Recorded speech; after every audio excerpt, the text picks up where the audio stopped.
My stepfather told me to lower my expectations about college until Harvard sent my acceptance to his office. He'd been dating my mom for 3 years before they got married when I was 14. From day one, he made it clear I wasn't his problem. "You're not my kid," he'd say during arguments. "I'm just stuck dealing with you until you turn 18. When I mentioned wanting to apply to Ivy League schools during my junior year, he actually laughed. A full belly laugh like I'd told the world's funniest joke. "Kids like you don't get into places like that," he said, not even looking up from his phone. "Maybe try community college. Set realistic goals." Mom stayed silent. She always did. I applied anyway. To Harvard, Yale, Princeton, and Stanford. I used my savings from working at the library to pay the application fees. I wrote my essays late at night after everyone went to bed. When I asked my stepfather to help with the financial aid forms, he threw them on the counter. "Waste of time," he muttered. "But fine, don't say I never helped you." The rejection, he promised, would be a good life lesson. What he didn't know was that I'd been building my application since freshman year. Perfect grades weren't enough, so I started a tutoring program for immigrant kids in our community. I taught myself coding and built an app that connected students with free educational resources. By senior year, I had 2,000 active users across 3 states. March came.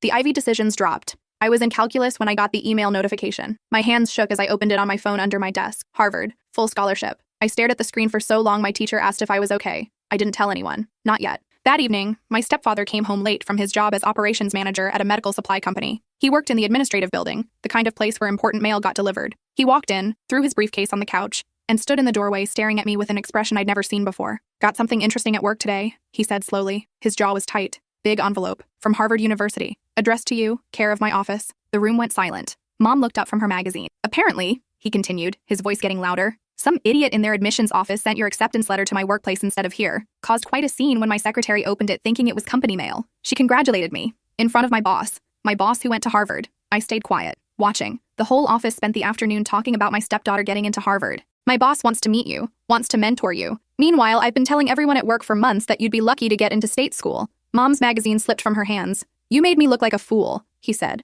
but his voice cracked slightly on the last word. I should have felt triumphant.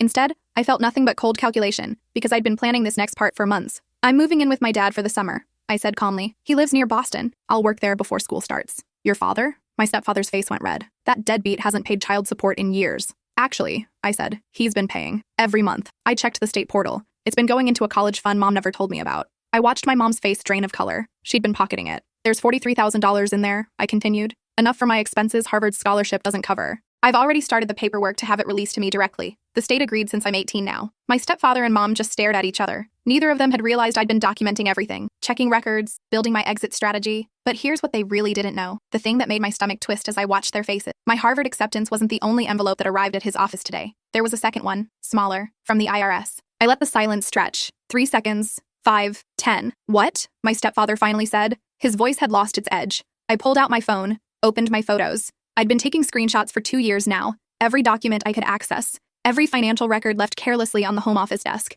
Every conversation I'd overheard through the heating vents that connected my room to theirs. "That second envelope," I said. "The one from the IRS. It's an audit notice. For tax years 2020 through 2023. My stepfather's face went from red to white in seconds. "I don't understand," Mom said. She looked genuinely confused. She usually was. "Your husband," I said, not taking my eyes off him, "has been claiming me as a dependent for tax purposes. Full exemption, education credits, the works." "So?" My stepfather tried to recover. "You live here. That's legal." "It would be," I agreed. "Except you've also been telling the company you work for that you have no dependents. That's how you qualified for the executive singles housing allowance. $2,400 a month for 4 years. I watched him do the math. $115 to $200. And then there's the medical supply company's family insurance premium. You told them you only needed individual coverage. Saved the company money. They gave you a bonus for it. Meanwhile, I've been on state insurance because you said adding me would cost too much." Mom's hand went to her mouth. "But here's my favorite part," I continued. My voice stayed level, calm. "The tutoring program I started, the app I built, they generated income. Not much at first.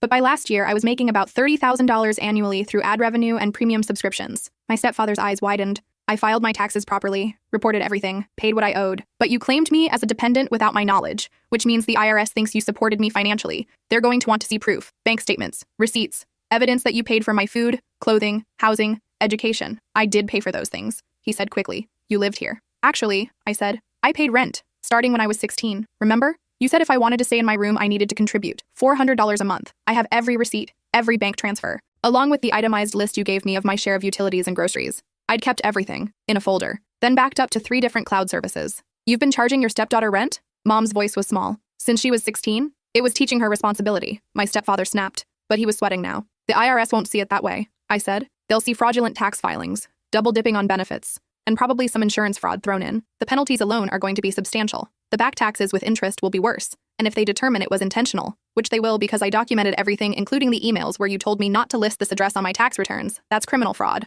The room felt smaller suddenly, darker. You reported me, my stepfather said. It wasn't a question. I didn't have to. The IRS has algorithms. When two people claim conflicting information about the same dependent, it triggers a review. I just made sure I filed first this year, with extensive documentation. I'd sent a thick packet. Every receipt, every screenshot, every bank statement, a detailed timeline. I'd even included a notarized statement from Mrs. Patterson next door, who'd witnessed him making me pay rent and had felt so terrible about it she'd bought me groceries for 2 years. This is insane, my stepfather said. You're my daughter. Stepdaughter, I corrected. And only when it's convenient. You made that very clear. Mom was crying now. Why are you doing this? Why are you being so cruel? I looked at her, really looked at her. The woman who'd stayed silent while her husband belittled me, who'd pocketed child support money that was meant for my education, who'd never once stood up for me. Cruel would be letting it continue, I said. Cruel would be letting him claim me as dependent while I'm at Harvard so he can keep taking tax breaks on my behalf while telling everyone I'm nothing. Cruel would be staying quiet. We gave you a home, Mom said. You gave me a room. That I paid for. There's a difference. My stepfather's phone buzzed. He looked at it and his face went gray. My lawyer, he muttered. The company's legal department wants to talk to me tomorrow morning. They found out about the housing allowance, I said. The IRS shares information with employers in fraud cases.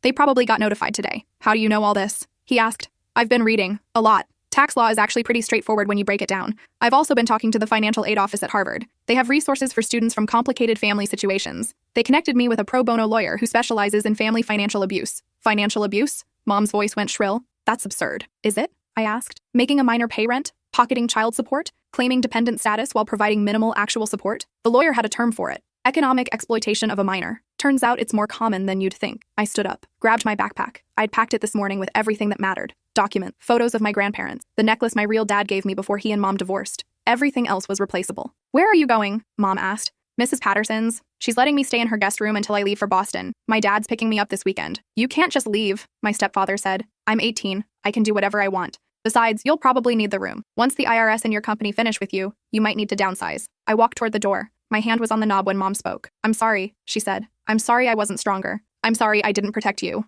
I turned. She looked smaller somehow. Older. I'm sorry too, I said. And I meant it. I was sorry she'd chosen a man over her daughter. Sorry she'd let fear make her weak. Sorry she'd never understood that staying silent was its own kind of violence. Can you fix this? She asked. Can you tell the IRS it was a mistake? No, I said. I can't. Even if I wanted to, which I don't. The damage is done. The investigation is automatic now. And honestly, he deserves everything that's coming. My stepfather lunged toward me. I'd expected it. Had my phone up and recording before he moved. You vindictive little... He started. Careful, I said. This is recording. Audio and video. Anything you do or say right now becomes evidence. He stopped. Fists clenched. Face purple. You think you're so smart, he hissed. You think Harvard makes you better than us? No, I said. I think being honest makes me better than you. I think working hard makes me better than you. I think not exploiting people who depend on me makes me better than you. I left. Closed the door quietly behind me, walked across the lawn to Mrs. Patterson's house. She was waiting on her porch, worry creasing her face. Are you all right, dear? She asked. I am now, I said. That night, I slept better than I had in years. The next week was chaos. My stepfather was fired. Not just for the housing allowance fraud, but because the investigation uncovered other issues. Inflated expense reports. Using company resources for personal projects. Once they started looking, they found everything. Mom called me 17 times. I answered once. Your stepfather is talking about bankruptcy, she said. The penalties are enormous. We might lose the house. You might, I agreed. But that's not my problem. How can you be so cold after everything we did for you? What did you do for me, Mom? Really think about it. Silence. I gave birth to you, she finally said. That's biology, not parenting. There's a difference. I don't understand how you became this person, she said. You made me this person, both of you. You taught me to be strategic, to document everything, to trust no one, to always have an exit plan. You just didn't realize I was learning. I hung up, blocked her number. My dad arrived that Saturday. I hadn't seen him in person since I was 11. Mom had convinced the court he was unstable, unreliable, not fit for visitation. She'd weaponized the divorce, kept me from him, poisoned me against him for years. But I'd found him anyway. 2 years ago, through social media. We'd been talking secretly ever since. He pulled up in a blue Honda Civic, climbed out slowly. He'd aged, gray at his temples, lines around his eyes. But when he smiled, I remembered. This was the man who'd taught me to read, who'd made up bedtime stories, who'd disappeared from my life because Mom had made sure he couldn't afford the legal battles. Hi, sweetheart, he said. I dropped my bags and hugged him, really hugged him. I started crying and couldn't stop. I'm sorry, I said. I'm sorry I believed her. I'm sorry I didn't reach out sooner. Hey, he said gently. You were a kid. None of this is your fault. We loaded my things into his car. Mrs. Patterson came out to say goodbye, pressed an envelope into my hands. For emergencies, she said. Inside was $500 cash. I can't accept this, I started. You can, and you will. You helped me set up my computer. Taught me how to video chat with my grandchildren. Never asked for anything in return. This is me saying thank you and good luck. I hugged her. This neighbor had been more family than my actual family. The drive to Boston took 6 hours. Dad and I talked the whole way. He told me about his life after the divorce, the depression, the years of fighting for visitation rights he couldn't afford to enforce, the child support payments he'd sent religiously, even though Mom told him not to bother. I wanted you to know I never stopped trying, he said. Even when I couldn't see you, I was there, in the ways I could be. I know, I said. I saw the payment records. Every single month. You never missed. Your mother told me you didn't want contact, that you'd asked her to tell me to stop trying. I never said that. Not once. I know that now, he said. When you reached out 2 years ago, it was the happiest day of my life, but I was terrified. Terrified you'd realize I was just a regular guy with a regular job and a regular apartment. Nothing special. Not successful like your stepfather. My stepfather is a fraud who's about to lose everything, I said. You're honest. You work hard. You kept your promises even when it cost you. That's not regular. That's remarkable. We stopped at a diner in Connecticut. Over burgers and fries, he told me about his work as an electrician, how he'd built his own small business, how he'd been saving money for years, just in case I ever needed help with college. I have $31,000 set aside, he said. It's yours, for whatever you need. I did the math. $43,000 from the child support fund, $31,000 from Dad, $74,000 total, plus my scholarship covered tuition and room and board. I'd have enough for books, supplies, emergencies, and even some cushion for internships or study abroad. I can't take your savings, I said. Yes, you can. This is what parents do. Real parents. We support our kids' dreams. I started crying again. I'd cried more in 6 hours with my dad than I had in 4 years with Mom and my stepfather. We reached Boston as the sun was setting. Dad's apartment was small but clean. 2 bedrooms in a quiet neighborhood 30 minutes from Harvard's campus. He'd already set up the second room for me. New sheets, a desk, a bookshelf. I know you're only here for the summer, he said, but I wanted you to have a real space. Somewhere that feels like home. It was more than I'd had in years. That first week, we fell into a rhythm. Dad worked during the day. I'd started a summer job at a nonprofit that aligned with my app's mission, helping underprivileged kids access educational resources. Evenings, we'd cook together, talk, sometimes just sit in comfortable silence. I'd never had this with Mom, this ease, this sense of safety. On Thursday, Dad came home early. He looked shaken. Your mother called me, he said. At work. I don't know how she got the number. What did she want? She's threatening legal action. Says I helped you commit fraud. That I knew about the tax issues and encouraged you to report your stepfather. That's ridiculous. You had nothing to do with it. I know. My lawyer knows. But she's desperate. Your stepfather apparently owes $189,000 in back taxes, penalties, and interest. The IRS is garnishing his wages. They're definitely losing the house. Good, I said. Dad looked at me carefully. You're not worried? About the legal threats? She has no case. I filed my taxes properly. I reported income I earned. I responded truthfully to IRS questions. Everything I did was legal. Everything he did wasn't. She can threaten all she wants. When did you get so tough? He asked. When I realized no one was coming to save me, I said. So I saved myself. The next day, I got an email from Harvard. My admissions officer wanted to congratulate me personally. She'd heard about my app and my tutoring program from the scholarship committee. She wanted to connect me with professors in the education and technology departments who might be interested in my work. This was happening. Really happening. I was going to Harvard. I had money for expenses. I had a parent who actually supported me. I had a future I'd built myself. That weekend, my grandmother called. Mom's mother. I hadn't spoken to her in months. Your mother is devastated, she said. You've destroyed her life. I didn't do anything to Mom, I said. I exposed fraud committed by her husband. There's a difference. He made mistakes, but family forgives. Family stays together. Family protects each other. I countered. Family doesn't let a child get exploited. Mom chose her husband over me. Repeatedly. She doesn't get to play victim now. You're young. You don't understand how complicated adult relationships are. I understand enough. I understand Mom stole money meant for me. I understand she let her husband charge me rent as a minor. I understand she stood by while he tried to sabotage my future. If that's what adult relationships look like, I want no part of it. Grandma was quiet for a moment. You're more like me than I thought, she finally said. What does that mean? I left your grandfather. Did your mother tell you that? 30 years ago. Everyone said I was crazy, said I was breaking up the family, said I was cruel and vindictive. I didn't know that. Because your mother was a shame. She never forgave me for leaving. Never understood why I had to. But I had my reasons. Good reasons. Just like you have yours. Why are you telling me this? Because I want you to know something. You're not wrong. You're not cruel. You're strong. And sometimes being strong means standing alone. After that call, I felt lighter. Someone understood. Someone from my family actually got it. June melted into July. I worked. I explored Boston. I visited Harvard's campus, walking through the yards like I belonged there. Because I did. One afternoon, I got a call from an unknown number. I almost didn't answer. Hello? Is this the developer of EduConnect? It was my app's name. Yes, who's this? My name is Patricia Chen. I'm a venture capitalist specializing in educational technology. I've been following your app's growth. I'd like to discuss a potential investment. I almost dropped my phone. Investment? Your platform has impressive user engagement and growth metrics. I think with proper funding, you could scale nationally, maybe internationally. Would you be interested in a meeting? I'm only 18, I said. I'm starting college in the fall. Some of the best founders I've worked with started young. Let's talk. No commitment,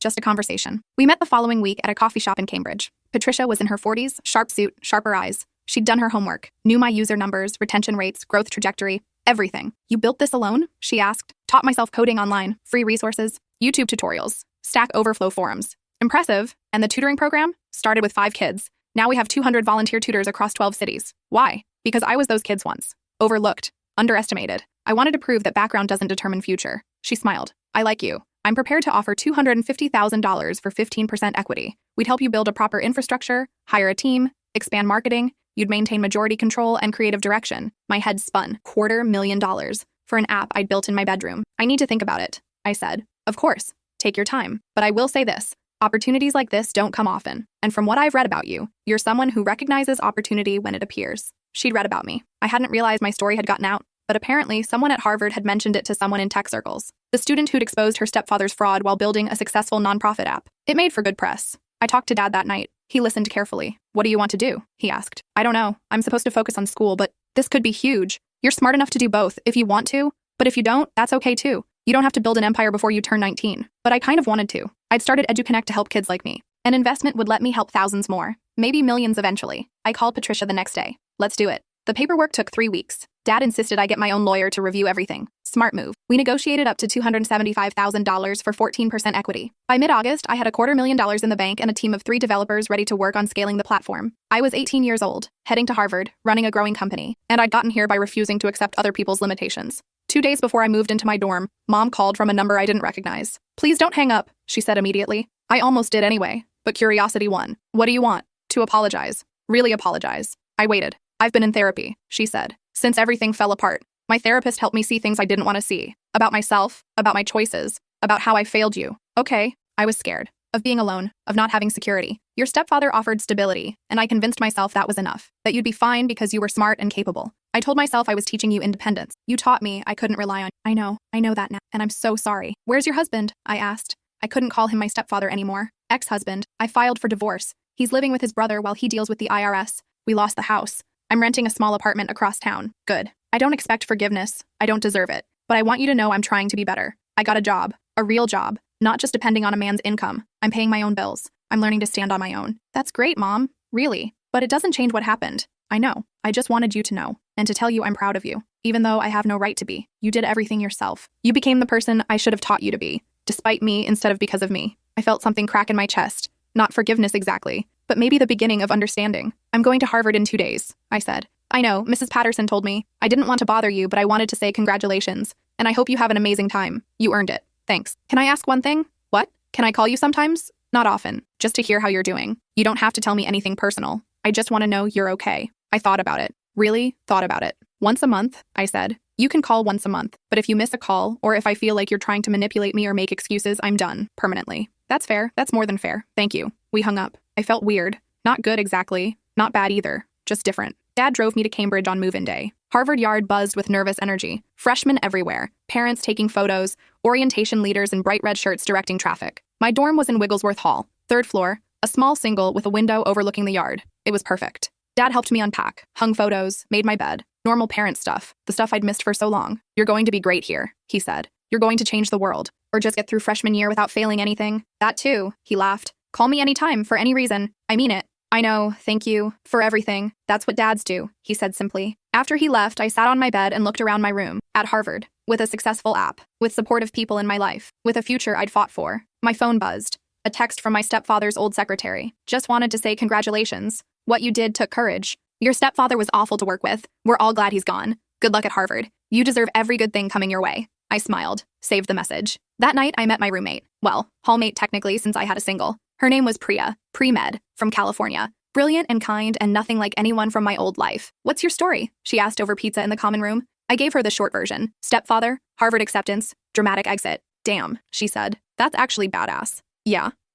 Most people would have just taken the abuse. You documented it and burned his whole life down legally. That's some supervillain level strategic thinking. I prefer to think of it as self-defense. Even better, she grinned. You're going to fit in great here. Classes started. Introduction to computer science. Freshman English. Calculus 3. Economics. I was drowning in readings and problem sets within a week. Harvard didn't mess around, but I was good at not messing around either. I joined the Harvard Computer Society, started attending venture capital networking events, connected with other student entrepreneurs. Within a month, EduConnect had been featured in TechCrunch as EdTech Startup to Watch, founded by Harvard freshmen. The attention was strange. People wanted to interview me, wanted to know my story. I kept it vague, focused on the app, not the drama. But the drama wasn't quite over. In October, I got served with papers. My stepfather was suing me for defamation and intentional infliction of emotional distress. He claimed I'd maliciously destroyed his career and reputation. I called the lawyer Patricia had connected me with. Her name was Diana Ross, no relation to the singer, and she specialized in defending young entrepreneurs from bullshit lawsuits. This is a slap suit, she said after reviewing the complaint. Strategic lawsuit against public participation. He's trying to intimidate you into silence. We'll file a motion to dismiss and probably countersue for malicious prosecution. How much will this cost? Don't worry about money. Consider it an investment in the principle of the thing. Besides, when we win, he'll owe you legal fees. The lawsuit got media attention. Local news picked it up. Harvard freshman sued by stepfather after exposing tax fraud. The headlines made him look exactly as bad as he was. His lawyer dropped the case 2 weeks later. Turns out suing someone for reporting your crimes to the IRS is not a winning legal strategy. But we didn't drop the countersuit. Diana wanted to make a point. He tried to punish you for doing the right thing, she said. That needs consequences. November came. Midterms, papers, problem sets, running a company, fighting a lawsuit. I was stretched thin, but I'd been stretched thin before. This was different. This time I was doing it for myself, not against someone else. Mom called like clockwork. First Saturday of every month. The calls were awkward but getting easier. She'd tell me about her job at a local clinic, her therapy sessions, her small apartment. She never asked for money or favors, just wanted to know I was okay. I saw the article about your app, she said in November. You're doing amazing things. Thanks. I wish I'd seen it sooner. How capable you were. How strong. You saw what you wanted to see. I did. And I'm sorry for that.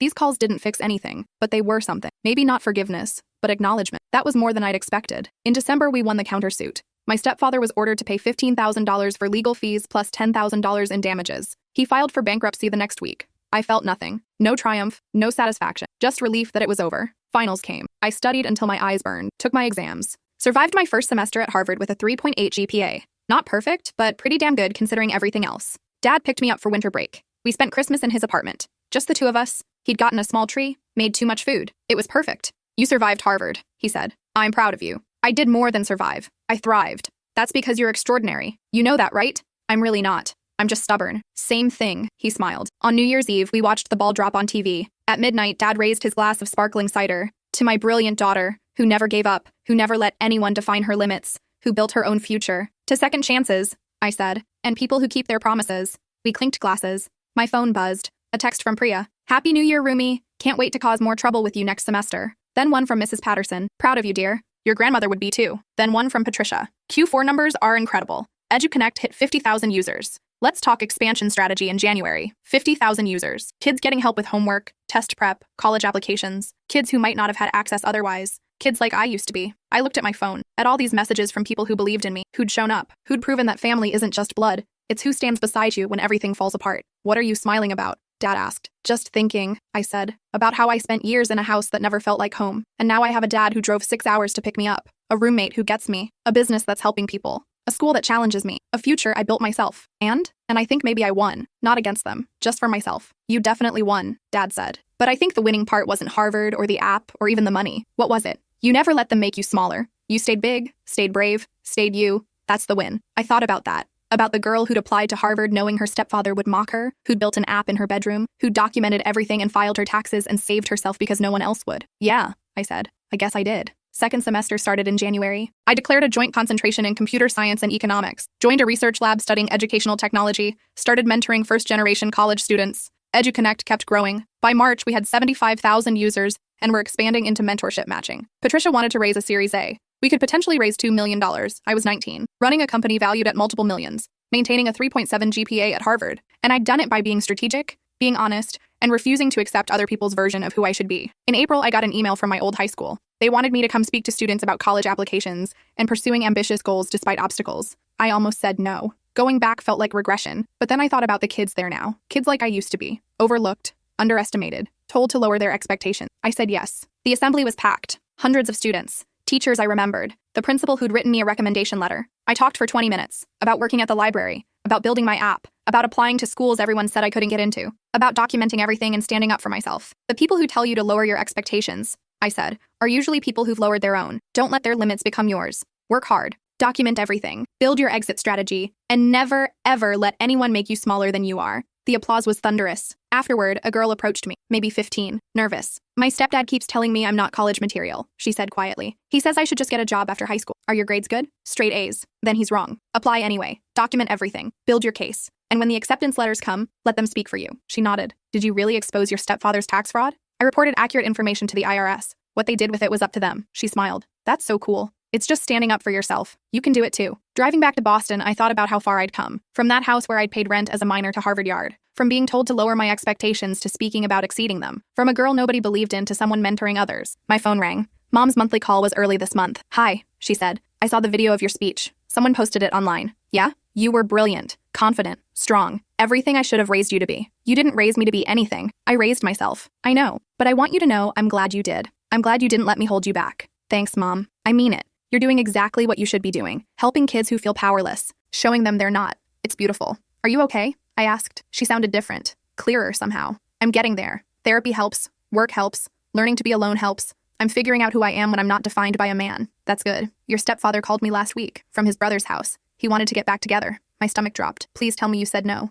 I told him I'd rather be broke and alone than comfortable and complicit. Then I hung up. Haven't heard from him since. I felt something loosen in my chest. Pride, maybe, for her. "I'm proud of you, Mom. You don't have to say that." "I know, but I am. It takes courage to start over, to admit you were wrong, to change. I learned from the best," she said. My daughter. We talked for an hour, about her job, my classes, Dad, the future. It wasn't perfect, but it was honest. And maybe that was enough for now. Spring semester ended. I'd made Dean's List both semesters. EduConnect had 100,000 users. The Series A was approved. $2.3 million in funding. My equity was now worth several $1,000,000 on paper. I was 19 years old and technically a millionaire. It felt surreal. Dad came to campus for Harvard's freshman celebration, watched me receive an award for entrepreneurship, met my professors, saw my dorm room. He cried 3 times. "What's wrong?" I asked. "Nothing's wrong. Everything's right. You're exactly where you're supposed to be. Doing exactly what you're supposed to do. I'm just so damn proud I can't help it." That summer, I didn't go back to Boston. Instead, I took an internship at a venture capital firm in San Francisco, learned the investment side of tech, networked with other founders,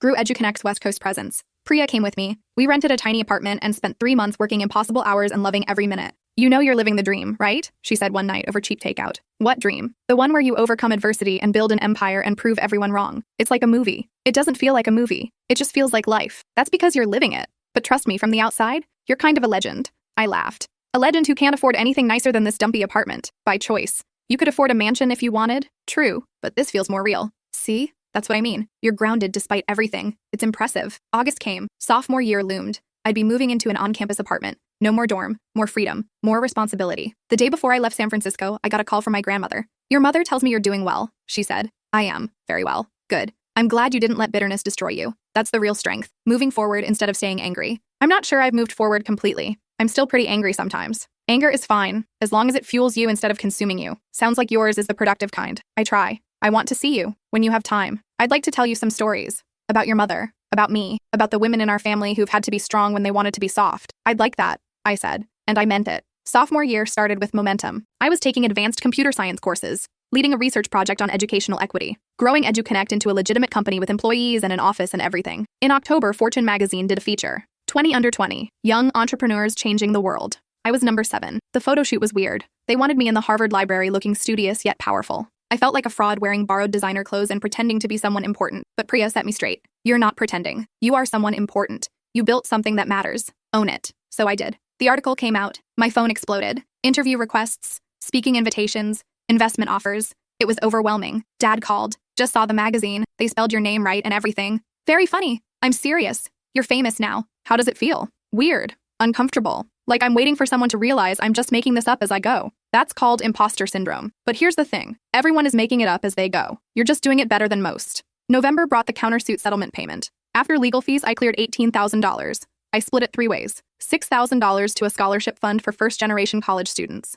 $6,000 to Mrs. Patterson as a thank you. $6,000 to Dad to reimburse him for the lawyer he'd hired to review my investment contracts. Dad tried to refuse. "That money's yours. You earned it." "Exactly. Which means I can spend it how I want, and I want to pay you back. You don't owe me anything." "I know. That's why I'm paying you. Because I want to, not because I have to. There's a difference." He took the check. "You're going to be all right, kid. Better than all right." "I learned from the best," I said, meaning him. December came. Finals again. Papers, projects, running a company, being in the media. It was exhausting. But on the last day of finals, I submitted my final paper and felt something shift. Relief, accomplishment, pride. I'd done it. Survived another semester. Thrived, actually. I went to visit my grandmother during winter break. She lived alone in a small house upstate. She'd aged since I last saw her, but her eyes were still sharp. "Tell me everything," she said over tea. So I did. Harvard, the company, the lawsuit, the reconciliation attempts with Mom, my relationship with Dad. Everything. She listened without interrupting. When I finished, she nodded slowly. You remind me of myself at your age, she said. Stubborn, strategic, unwilling to accept less than you deserved. Is that a compliment? The highest one I know how to give. She paused. Your mother called me last week. She's worried she'll never have a real relationship with you again. She might not,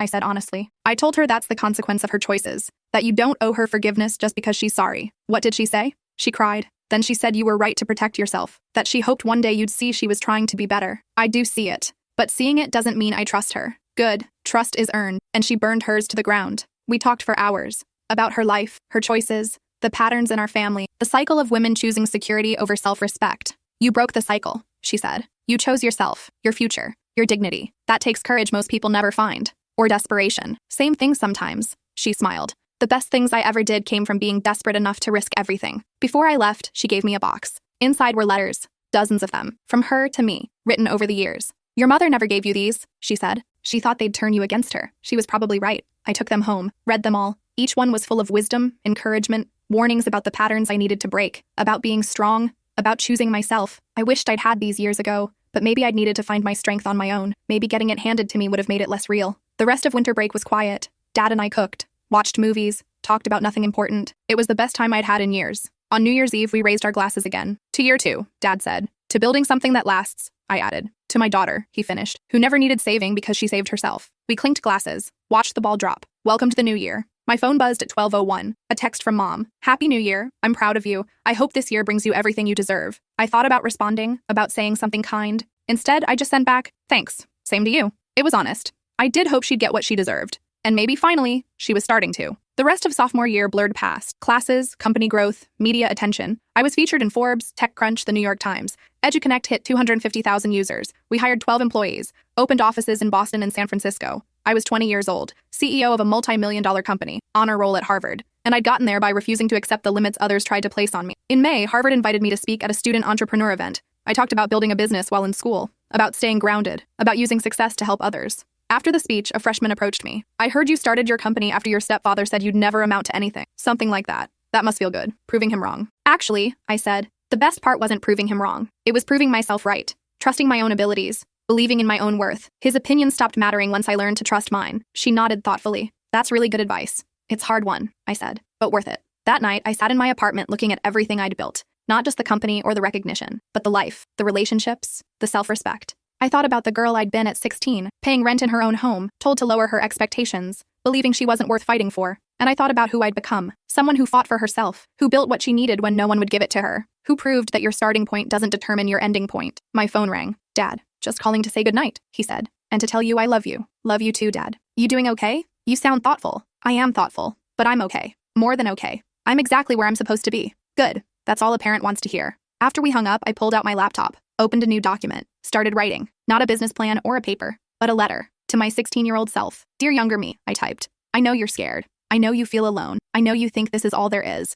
This house, these people, this life. But I promise you, it's not. There's so much more waiting for you. You just have to be brave enough to reach for it. Document everything. Trust yourself. Build your exit strategy. And never ever let anyone tell you to lower your expectations. Because 3 years from now, you'll be at Harvard. You'll be running a company. You'll be living a life you built yourself. And it will be so much better than anything you can imagine right now. You're going to make it. I know because I'm you, and I did. Love, your future self. I saved the document, titled it Proof, because that's what my life had become. Proof that you can overcome, proof that you can build, proof that the people who doubt you are wrong, and proof that sometimes the best revenge isn't revenge at all. It's success. It's happiness. It's living well. I closed my laptop, turned off the lights, went to bed. Tomorrow I'd wake up and keep building, keep growing, keep proving, not to anyone else but to myself, that I was worth every dream I'd ever dared to have. And that was enough. That was everything.